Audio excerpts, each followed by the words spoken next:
इस डिक्टेशन को 120 शब्द प्रति मिनट की गति से रिकॉर्ड किया गया है। डिक्टेशन शुरू होगा आफ्टर 3 सेकंड। शुरू। महोदय, मैं एक ऐसे विषय पर अब बोलने जा रहा हूँ जो इस देश के सामने एक बहुत बड़ी समस्या बना हुआ है। जैसा कि आप जानते हैं कि हमारा देश किसानों का देश है और यहाँ के अधिकतर लोग खेती करते हैं। आज़ादी से पहले हम लाखों रुपए का अनाज देश से बाहर भेजते थे, लेकिन दूसरी लड़ाई के बाद हमारा देश अन्न के मामले में दूसरों पर निर्भर हो गया। मुझे याद है जब पहली लड़ाई हुई उस समय अनाज बहुत सस्ता था। दूसरी लड़ाई के बाद हमारे देश में अन्न बहुत महंगा हो गया। उस समय सरकार ने खेती की ओर पूरा ध्यान नहीं दिया। पहले हमारे देश के बाजारों में लाखों मन अनाज पड़ा रहता था। गांवों में भी लाखों मन अनाज पड़ा रहता था। इस तरह से लाखों मन अनाज हमारे देश में जमा रहता था और देश के लोग बड़े आराम से रहते थे। उस समय अनाज बहुत सस्ता था, लेकिन आज आप देखें कि अनाज बहुत महंगा हो गया है। हमें इस बात पर विचार करना है कि यह हालत क्यों पैदा हुई है। बड़े दुख के साथ मुझे यह कहना पड़ता है कि हमारी सरकार को खेती पर जितना ध्यान देना चाहिए था उतना ध्यान नहीं दिया गया, जिसका परिणाम यह हुआ कि जितने अन्न की आवश्यकता थी वह भी हमारे पास नहीं रहा और हमको अमेरिका से करोड़ों रुपए का अन्न मंगवाना पड़ा। यह हमारे देश के लिए बड़े शर्म की बात है। किसानों की समस्या के हल के लिए जिन चीज़ों की ज़रूरत है उसकी ओर सरकार को ध्यान देना चाहिए, जैसे कि पानी, बीज एवं खाद आदि। सबसे पहले पानी की ज़रूरत है, जिसके लिए देश में सिंचाई की व्यवस्था पर जोर दिया जाना चाहिए। पानी के बाद खेती के लिए बीज एवं खाद की भी ज़रूरत है। मेरा ख्याल है कि अधिक से अधिक पानी का इंतजाम हो, बीज का इंतजाम हो, खाद का इंतजाम हो तो अच्छी फसल पैदा हो सकती है। मेरा सरकार से निवेदन है कि पानी, खाद एवं बीज आदि की सुविधाएं किसानों को समय पर दिलाई जाएं, जिससे अपने देश में अन्न की उपज अधिक हो। मैं समझता हूँ कि ऐसा करने से देश की उन्नति ही होगी और किसान सुखी रहेगा और हमें बाहर से अनाज नहीं मंगवाना पड़ेगा। बाहर से अनाज मंगवाने से हमारे देश के आत्मसम्मान को बड़ी ठेस पहुंचती है। आज 2-3 और समस्याएं हमारे देश के सामने खड़ी हैं। एक सबसे बड़ा सवाल हमारे सामने अनाजों का है। तीसरी पंचवर्षीय योजना के अंत में हमने कल्पना की थी कि हम तमाम साधनों को जुटाकर अपने लक्ष्य के अनुसार अनाज उत्पन्न करेंगे।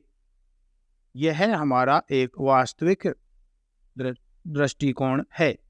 जब मैं दृष्टिकोण और सामग्री की बात करता हूँ तो मैं इस बात को नहीं भूल सकता हूँ कि जहाँ तक भौतिक साधनों का संबंध है उन्हें हम जुटा सकते हैं, योजना बना सकते हैं, लेकिन यदि कभी प्रकृति नाराज हो जाए उस समय हमारी सारी योजनाओं पर संकट आना स्वाभाविक है। हम चाहते थे कि बाहर से अनाज न मंगवाएं।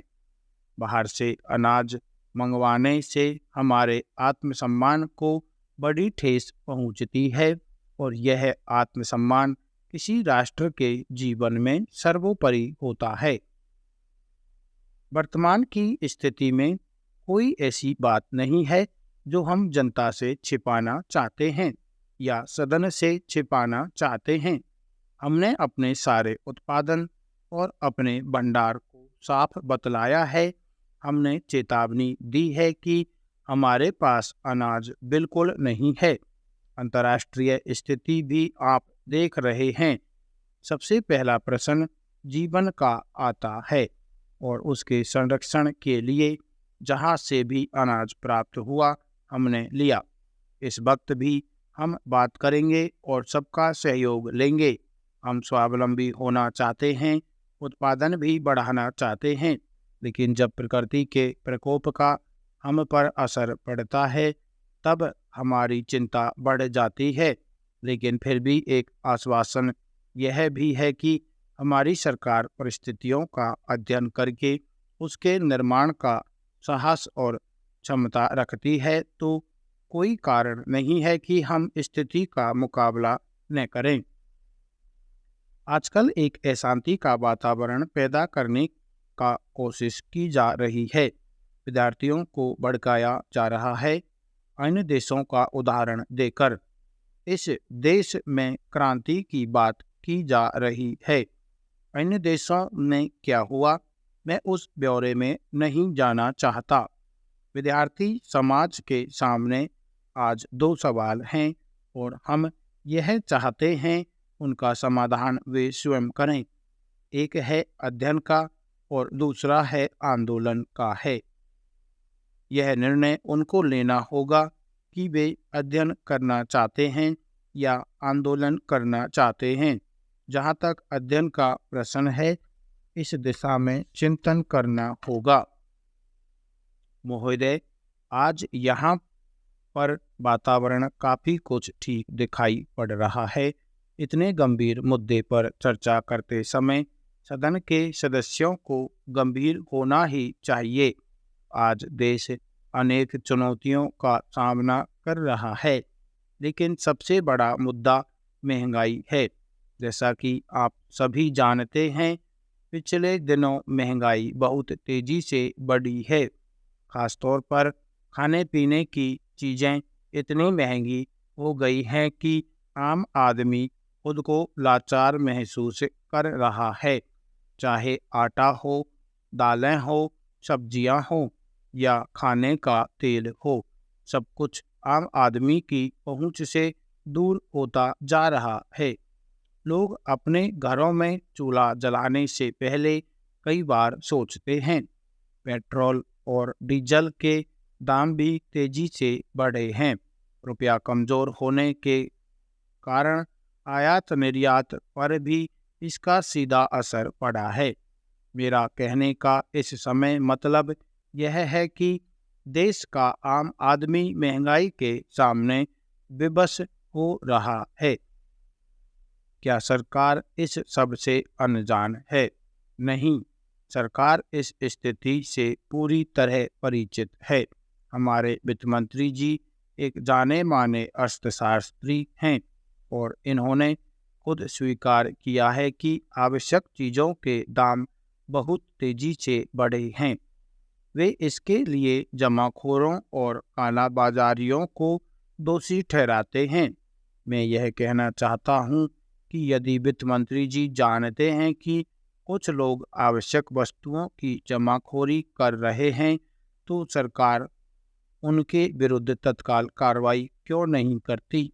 इस काम के लिए सरकार के पास एक मजबूत तंत्र है।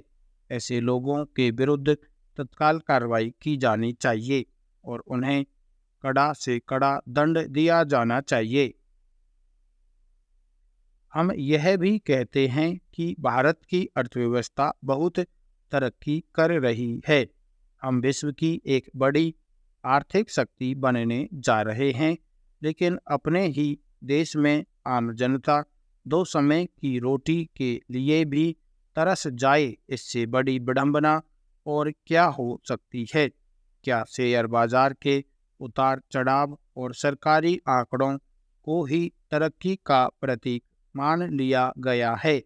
क्या ये आंकड़े लोगों का पेट भर सकते हैं? क्या आम आदमी इन आंकड़ों को देखकर खुद को दिलासा दे सकता है? ये सिर्फ मेरे ही प्रश्न नहीं है, बल्कि भारत के निचले और मध्यम वर्ग के लोगों के भी प्रश्न हैं, जिनका उत्तर वे देश के माननीय वित्त मंत्री जी से चाहते हैं।